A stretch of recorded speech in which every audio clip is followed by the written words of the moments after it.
What's going on? I am Cliff Hill. You are tuned into BallerAlert. I am here with the icon, the legend, Mr. Dashaun Wesley. What's going on, man? How are you? Hey, what's goody, man? How art thou? Listen, we're good over here, man. How you living, man? What's going on with you?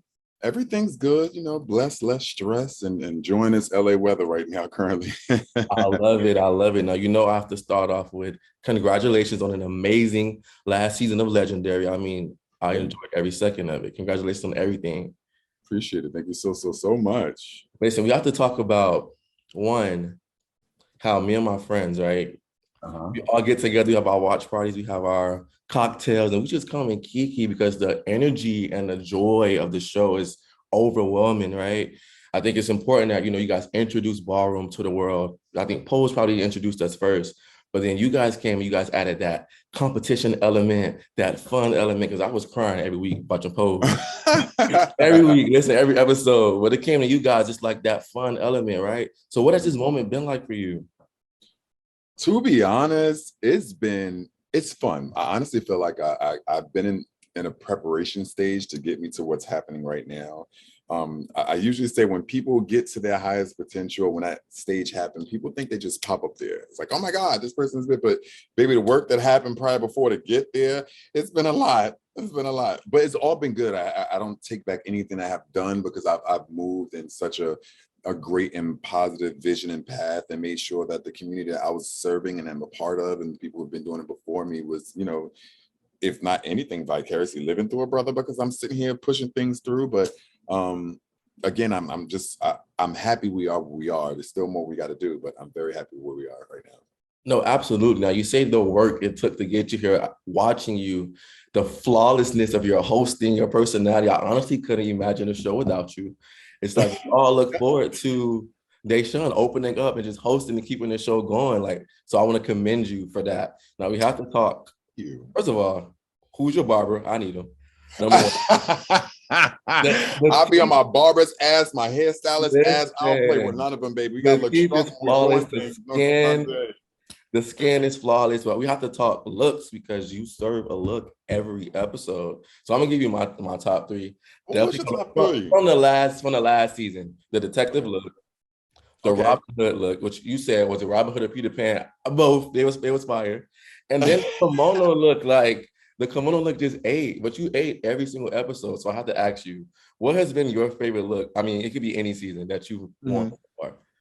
It's hard for me to choose a look because Legendary allows me to dig deep into my creative mind, because they literally be like, all right, so this week is the theme, what you want to do. And I think it's so fun because we're able to creatively take our own ideas and jump in on it and do it as free as we can. I do have a good time dressing up. So it's hard because I love every last one of my outfits. Yes, there's always one peak outfit every season, I feel like. And I feel like for me, this peak outfit for this season was the tuxedo mask outfit for the Okay. anime ball. Yes. Um, Again, I like each one of my outfits the best, but for me, like every time there's always a peak outfit, and I feel like that did the most. But I love all my outfits. Like none of them So can ever be better than. what is that process like? Is there like a stylist and you tell them what you're looking for, or you literally pick out everything yourself? What is that process like? Usually, just like how it happens with ball events, like if there's a ball and there's a theme, if you feel like getting dressed up for, you get dressed up for. For me specifically, yes, I have my stylist who also is a part of ballroom as well too, Okay. but actually big in the industry as well, which is Eric Archibald, and he literally comes and styles me down, and he's my guru. He holds me down and he helps me put any idea that I have in mind and expands it to a big space to where now I able to use and connect my, oh my gosh, my fashion brand to what my ideas and creativity can be. So he helped me mesh it so well. So, and with the team, a team makes the whole look come together. And Absolutely. each one of those looks, each one of my looks that I do have comes with a meaning. So, or have some type of rundown behind it. So for example, the detective look, I have the House of Basquiat. I have my own house. I'm the overall father of it. I was wearing a Basquiat Coach jacket with a Burberry raincoat over it, and Yes. my Westwood pants, and my, but everything has a theme of where I wanted to go for it, and everyone was like, where the hell did you get it from? And I'm like, well, child, you took pieces and you created to get what you want, because it was a 007 theme. And I wanted my kind of 1950s, 60s rich black detective guy in the city looking for some shit, you know? And I love how you get into characters. So I want to backtrack because I feel like I missed something. Hosting, is that always something you wanted to do? How did you fall in? Why are you so great at it? Give me your secret. Literally, as when I was a kid, I'm gonna be honest. I used to have a high-pitched voice. It used to be high, high, high, high. I don't believe it. Weird, right? My family would tell you, baby, she was high. I swear, as soon as that voice switched over, it just everybody just like, who, whoa, hey, can you talk? Like, what's going on? What's happening? I think the voice is what catches the people's eye. And I guess what my personality, my charm, and everything that comes after is what makes it what it is. And I kind of knew I had that when I was young, because people used to be like, your voice. I'm like, really? I guess I should use it. So what's up, y'all? Y'all all right? All right. Welcome to Legendary. I love it. And the level of confidence, I absolutely love it. Now, you know, I'm just being my original, authentic self. I know as a lead, as a host, as someone who's communicating to a crowd and communicating to other people and people through screens and TV, you have to make sure you know how to get through the cracks and the crevices in order to make sure that people understand what you're really saying. Absolutely. I want to applaud you on a job well done. Now, another special thing about this past season was you guys introduced Kiki houses. So for those of us who aren't that educated in the ballroom, me, educate us on what's the difference between Kiki houses and like other regular houses. Why was it such a big deal that this Kiki house came and snatched the trophy this last season? Like, educate us on that. In general, like, right, in general, I'll break it down like this, the easy way to put it. The Kiki scene is like a start and beginning base for people who want to jump into ballroom, but don't want to go into the full deal of mainstream ballroom. So Kiki is a time for you to practice, come together with your friends or meet new people and understand what the categories are being displayed. And to be honest, they have their own world now. The Kiki scene, yes, is the ballroom scene, but baby, Kiki scene and the mainstream, as we call it, where the big dogs hang out, you know, is much different, because the practice and fun that you get compared to what you really have to do is like going from, you know, pre-game to the Olympics, you know? Okay, I got you. That makes sense. Okay. In the Kiki scene, baby, there's the mainstream, she got some, you know, time, years under her belt. This Kiki scene is the new kids letting everybody know, like, yo, we can look at things from a complete different way. So they also educating us as a whole to grow with what's happening today. So this is why the Kiki scene is so fab, and you have the opportunity to see them for season 3. And I think it was so important you guys introduced that, because as I'm watching these different shows, Pose, Legendary, I'm learning more and more about ballroom. So it's good. It's glad that you guys kind of introduced that this last season. Now, what has been the highlight moment, whether it's the best that has come out of you doing Legendary, but what has been a highlight moment for you as far as hosting and working for Legendary? Okay. Shockingly enough, right? Again, you know, when you kind of, again, you made your foot in that door in the industry, right? I guess now that I'm on this show and I'm doing this, we have celebrity guest judges. It's shocking to me. I have judges sit there and be like, you my husband. And I'll be like, damn, girl, I've been watching you since I was a kid. What you mean? I'm your husband. Oh, your voice. You know, I guess it's so weird because the people I grew up trying to either understand, listen to for their music, and understand about my life because of what they're saying in their words. I was watching them on television as an actor, actress, or whatsoever, or wherever they have, like, again, I have this opportunity now to share that space with them. And it's so interesting how they can acknowledge someone who's doing something and you not be aware of it, and they know just so much about you. So even to have like a moment with Kelly Rowland, to Leslie Jones, Issa Rae was like, you know, every time I see Issa Rae now, it's so weird. She's like, hey, husband. I'm like, she's so funny, Issa Rae, girl. Like, hey, husband. I'm like, well, I'm like, hey, wife, what's good? So again, it just connects me with, like, in a space of knowing, again, I kind of knowing where we need to be because we're being acknowledged because of the work we have done. And even those who are outside that we think are not paying attention to us are watching us. So I love that. I love that because I love watching that. It's so funny to see them flirt with you. It's hilarious. I'm here for the shits.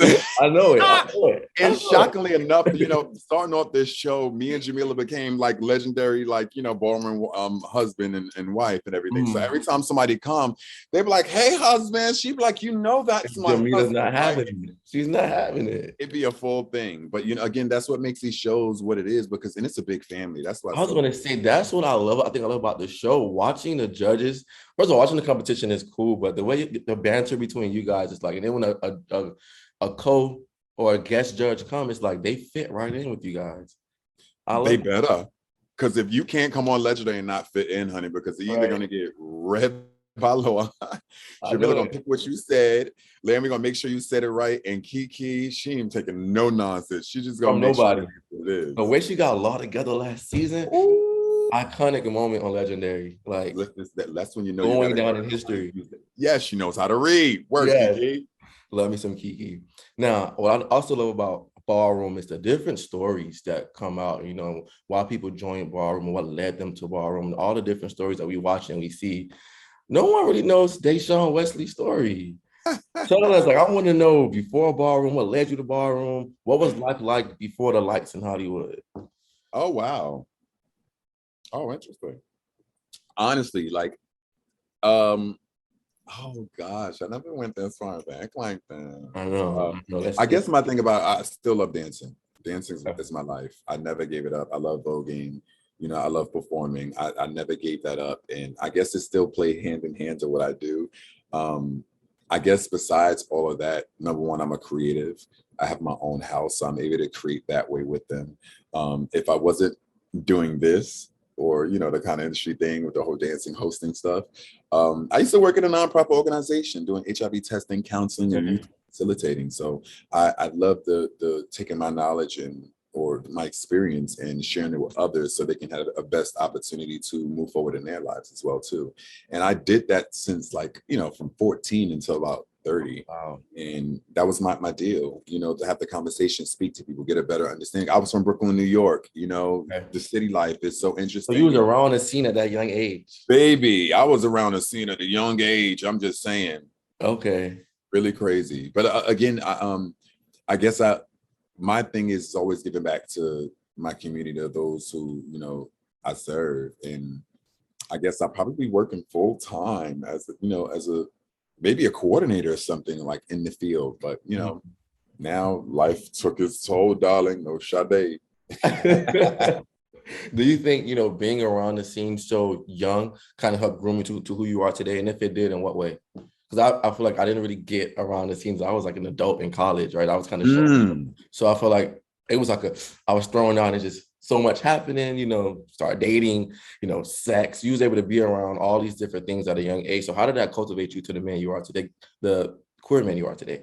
I'm going to be real about it. And I say this, I try not to allow my experience to, clout what I really wanted to do, because coming out at a young age during that time, oh gosh, if I tell you the year, then y'all gonna know my age, and I don't care. Gee, been out for a long time. But literally 97, 98 out in West Village, walking around, trying to find an understanding, finding people who look like me, act like me, talk like me, and trying to find a better understanding.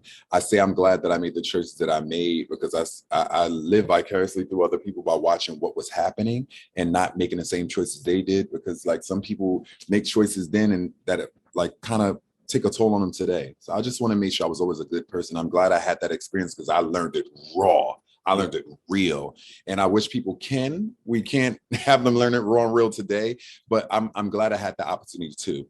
What I wanted to make sure was I wasn't getting the same miseducation that I was getting back then, because they didn't have so much resources compared to what's being resourced now. Absolutely. I can understand if a 14-year-old person, because again, what was I 14 years old doing in West Village at certain times of the nights? But I always made sure I was with people. I was around people who were had mentors, and I was moving forward right. I want to make sure the same thing happens, because we have kids who are out there that come out as young age, Sure. Don't know where to go and make wrong decisions. Sex is being presented in front of them, money and work and stability, and we don't learn that till later. Especially with social media right now, it's crazy. Crazy. So why did you join Ballroom? What made you join Ballroom? Okay, right. Well, I was in was that 14 with West Village? West Village. I was in West Village, 14 Mhm. years old, walking down a block, and the village, seeing people. Oh my God, there's gays everywhere. They look like me. They dance it. But I seen this one guy with a DJ. He had a boombox. His name was DJ Al. He was walking with a crowd of people on Christopher Street, and I was just following. I guess I was young and intrigued, and wanted to figure out what was going on. So I followed the crowd, and everybody was all laughing, having a good time. But they stopped at the pier. They created a circle, and they started voguing. I was like, what the fuck Yeah. was this?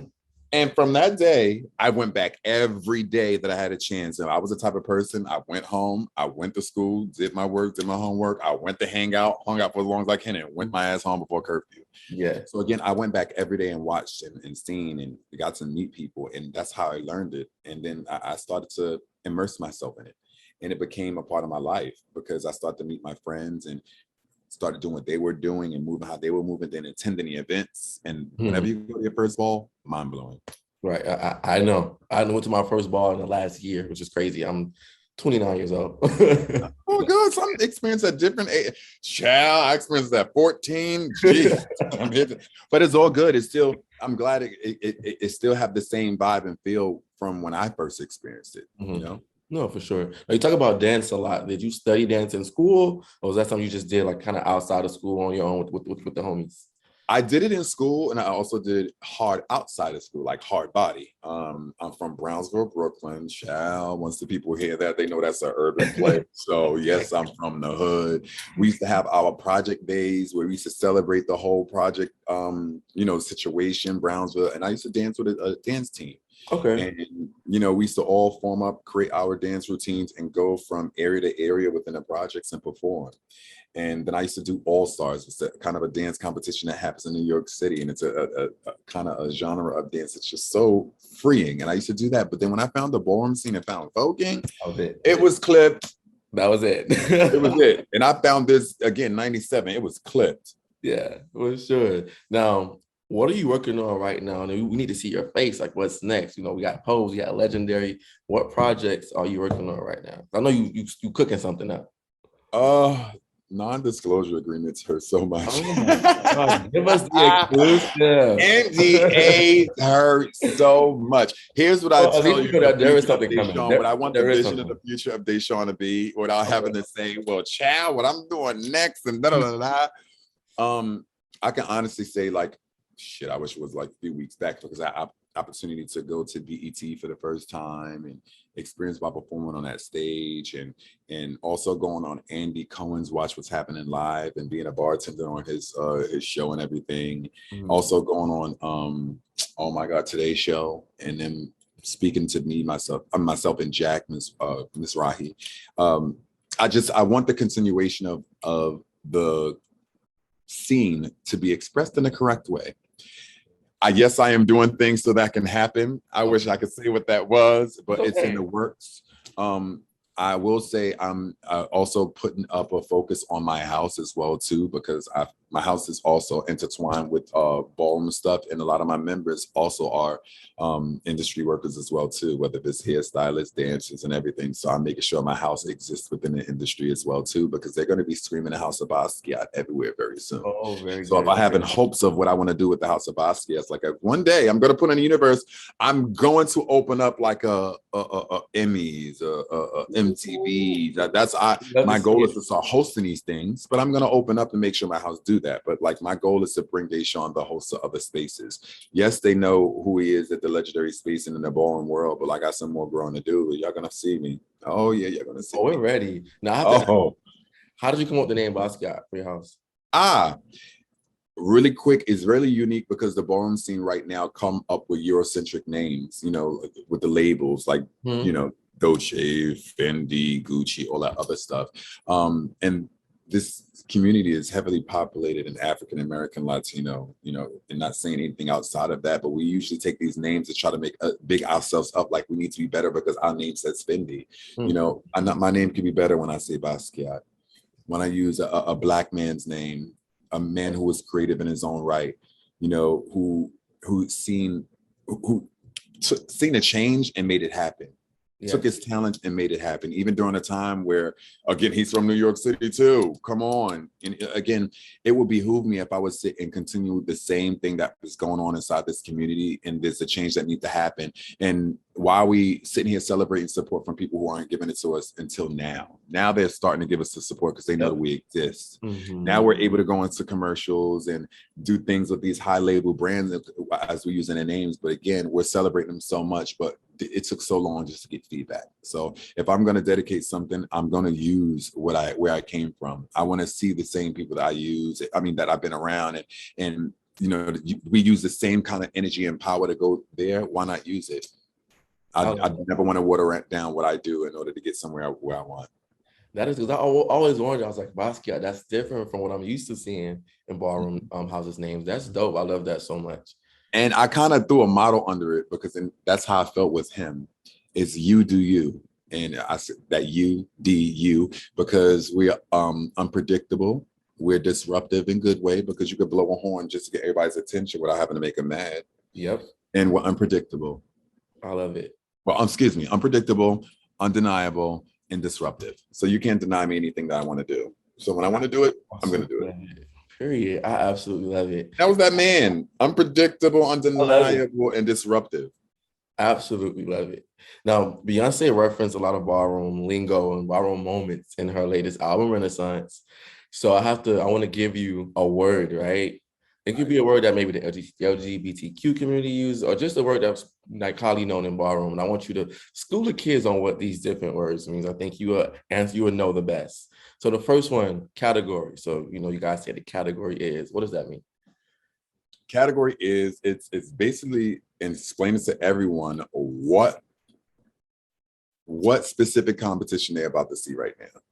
So the category is, it could be anything, whether explaining the genre or the sexuality of a person or whatsoever. The category is explaining about what you're going to see at that moment, which is whether it's entertainment purposes for body movement or whether someone's just going to sit there. So it's just explaining the detailed view of what you're going to see when we could compete against each other. Got you. Now, number two is, it could mean anything. I think it has several meanings. Clock. When somebody say clock, I think Beyonce said they can't clock her. What does clock mean? Okay, I'm going to use the Ballroom version and I'm going to use the watered down version because people like to take things and use their own way. Mm-hmm. So when you get clocked, you usually back in the day when someone says clock, they've been spooked. They've been kind of like a flashlight been put in front of them and someone is like pointing out. It's like they're in a detective room and you're getting clocked about things you did wrong and they're asking you questions. So they're clocking your whole skeezy, They're trying to understand everything about you by asking you questions, or they notice something that raises an eyebrow. So you've been clocked. Okay. Compared to the girls that use it today, they're like, they say you clocked. No, baby. It's a bad thing. And I'm going to tell you another word on that too. That's not on the list. I got you. Okay. All right, 10s across the board. 10s across the, I would say it's sort of like you made it past to the competition to the next round. So it's sort of like if you get 10s across the board from every judge, that means you really did what you had to do in order to go to the next round. So you must get it from every judge. If somebody chops and you're done. But 10s across the board mean everybody on the panel loves what they see and you move it to the next round. Got you. Now this next one, you know a lot about this. What does give face card? I just did it. No, I'm kidding.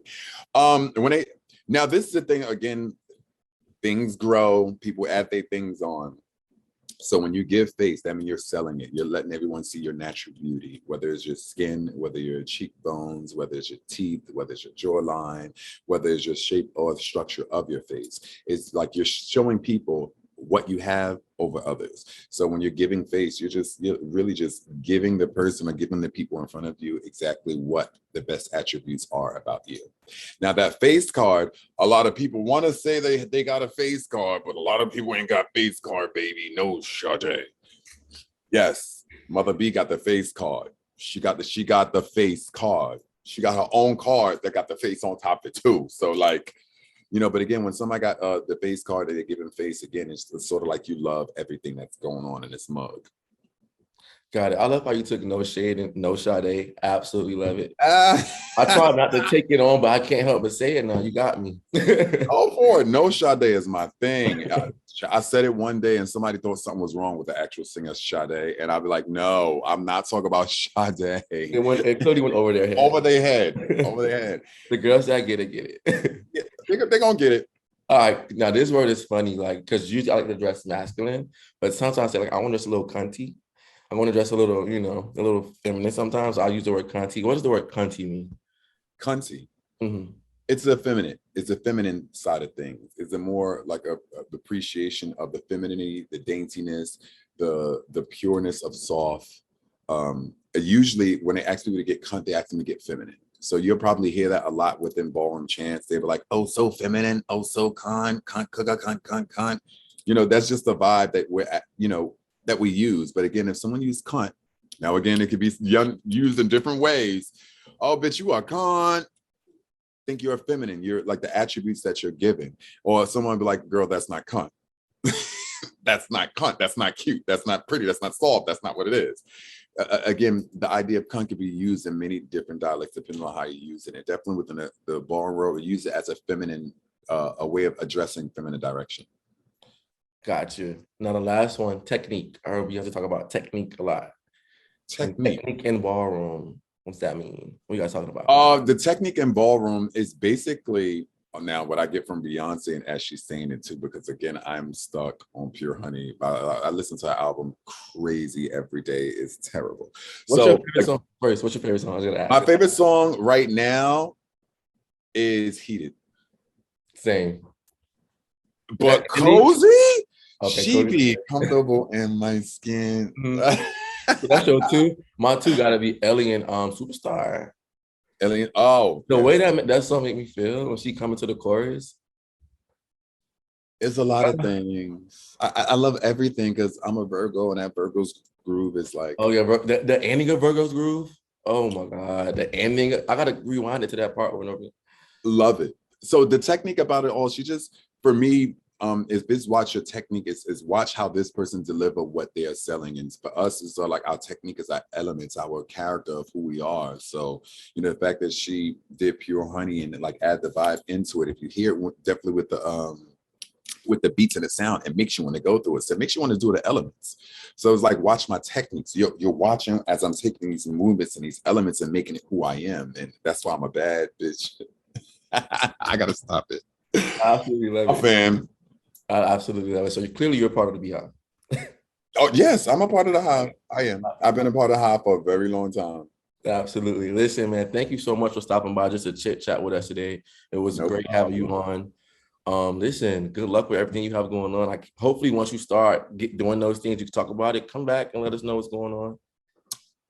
Before we go, something I was going to mention too. I'm actually about to start my YouTube series and podcast. Oh my God, this is I can tell you about. You see, be so much shit going on in Dashaun Wesley life.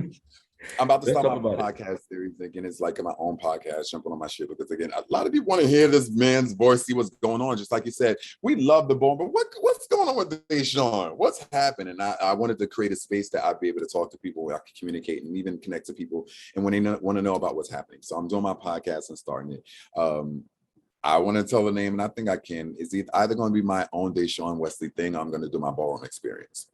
But then I'm also going to do a breakdown because I feel like people understand, they get legendary. But I feel like right now what I'm going to do is that everyone who makes it on legendary from ballroom, well, they are from ballroom, but everyone who makes it on the show, what I'm actually going to do is this YouTube kind of series of explaining each and every person who they are. Because we know that they are on the show, but you don't know if they're legendary in the ballroom scene. You don't know if they're a statement. You don't know what category they really walk. You don't know where their status is. Like, so I want to make sure they understand who and every person who's been on legendary and if they have been in the scene or if not. So that's awesome. Look out I'm for super that. excited. Okay, I'm super excited. I'm sure you would love to find out about someone you like on the show. No, absolutely. I think that's super dope. Will you do the judges too and talk about their life and stuff like that? Or you're just gonna keep it? Oh, I'm gonna do everybody. I'm going here. Will there be any guest hosts with you, or will it just be you? As of right now, to be Dashaun Wesley by himself. If I find somebody else who'll be in a mix, she'll be in a mix. They, them, we don't know. Right. But if anything, I'll shoot you that. All right, man. Listen, thank you so much. Good luck with the rest of your day. You have a lot of interviews to do today. Good luck with everything today. Thank you. Thanks, Appreciate man. it. Take care.